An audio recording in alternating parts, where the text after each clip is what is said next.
Thailand has always been Asia's golden gateway, the one destination that seemed immune to time, crisis, or change.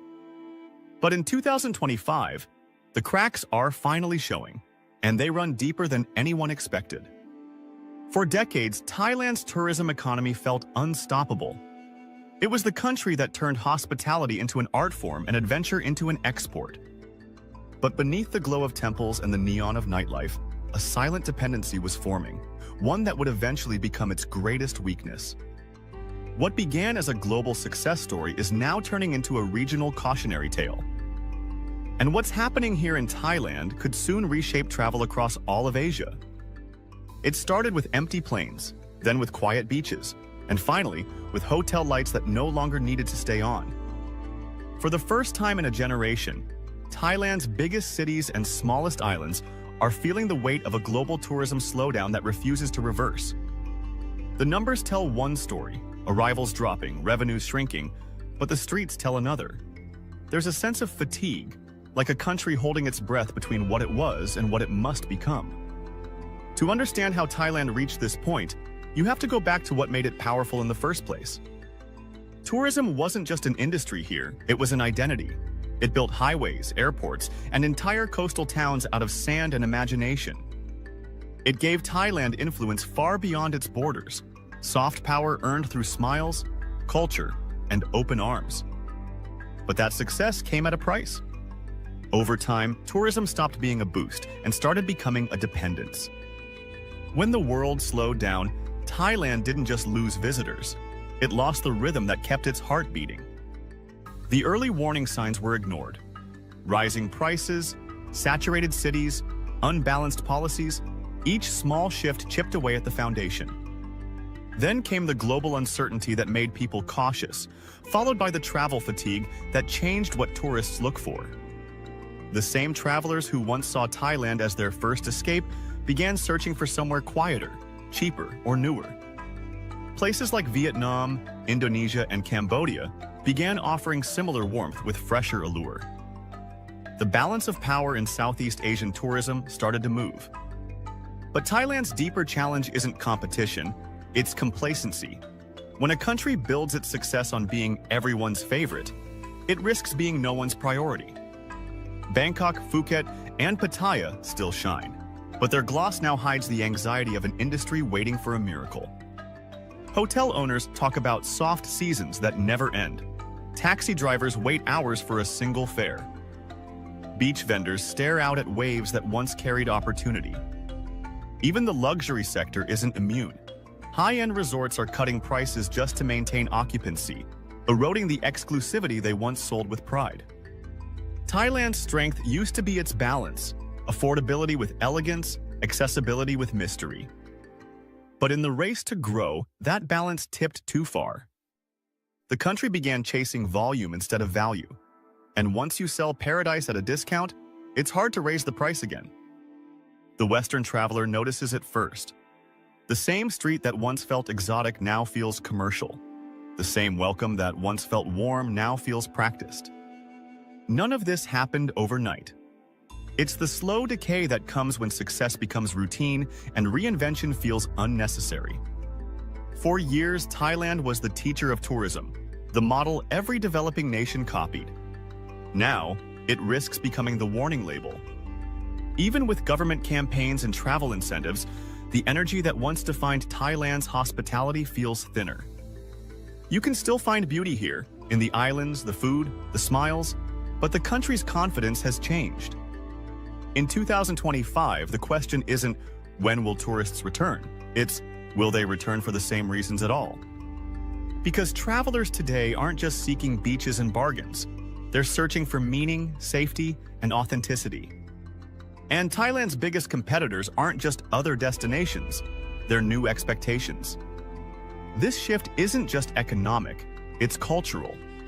The old model of mass tourism is colliding with a new generation that values experiences over consumption. Bangkok's luxury malls and rooftop bars now share attention with Chiang Mai's slow-living retreats and Krabi's eco-lodges. The hierarchy is changing. You can feel it even in conversation. Locals talk less about profit and more about preservation. But transformation is never simple. Reinventing an identity built on comfort requires discomfort. That's Thailand's challenge now, learning to thrive without chasing the crowd. For decades, the world came to Thailand for freedom. Now Thailand must rediscover its own. The signs of change appear quietly at first. A closed shop in Phuket, a darkened massage parlor in Pattaya, a hotel rooftop that no longer glows past midnight. But every shuttered door tells the same story. The tourists didn't just stop coming, they started going elsewhere. Across the region, new destinations are rewriting Asia's tourism script. Vietnam feels fresh. Indonesia feels undiscovered. Cambodia feels cheaper. The pattern is unmistakable. The world is chasing what Thailand used to represent: adventure wrapped in warmth. Thailand was the brand everyone trusted, but trust, once taken for granted, begins to fade when the experience feels predictable. Even loyal travelers are drifting away, saying the country feels overrun, commercial, less real. Those are words no nation wants attached to its name. For years, the answer was to build more. More resorts, more malls, more airports. But growth doesn't guarantee magic. Every island once hidden became a headline. Every temple once sacred became a backdrop for someone's vlog. The charm that built Thailand's empire of tourism is now what it risks losing forever. And yet, under the noise, something remarkable is happening. A new generation of Thais is quietly rebuilding the meaning of travel. They're not selling escapes, they're curating experiences. In Bangkok, small boutique hotels trade size for soul. In Chiang Rai, slow-life lodges invite travelers to disconnect. Koh Yao, Pai, and Nan are whispering the future, places where fewer people mean deeper connections. They're redefining what it means to visit Thailand, less about luxury, more about belonging. Because true luxury isn't excess anymore. It's authenticity, it's space, it's silence. The travelers of tomorrow don't just want to see Thailand, they want to feel it again. And that's the opportunity hidden inside the collapse. When an industry breaks, it forces reinvention. Thailand's tourism doesn't need to grow wider, it needs to grow wiser. If it succeeds, it could lead Asia again, not by being the cheapest, but by being the most meaningful. But failure would echo far beyond its borders. Across Southeast Asia, millions watch what happens next. Because Thailand isn't just a country, it's a symbol. If the symbol falls, it shakes confidence from Bali to Hanoi. Investors, airlines, and governments measure their risks by its outcome. That's why this moment matters more than headlines suggest. The region's future depends on how Thailand adapts. A new kind of traveler is emerging, global, conscious, and loyal to experience over price. They're not chasing destinations anymore, they're chasing emotions.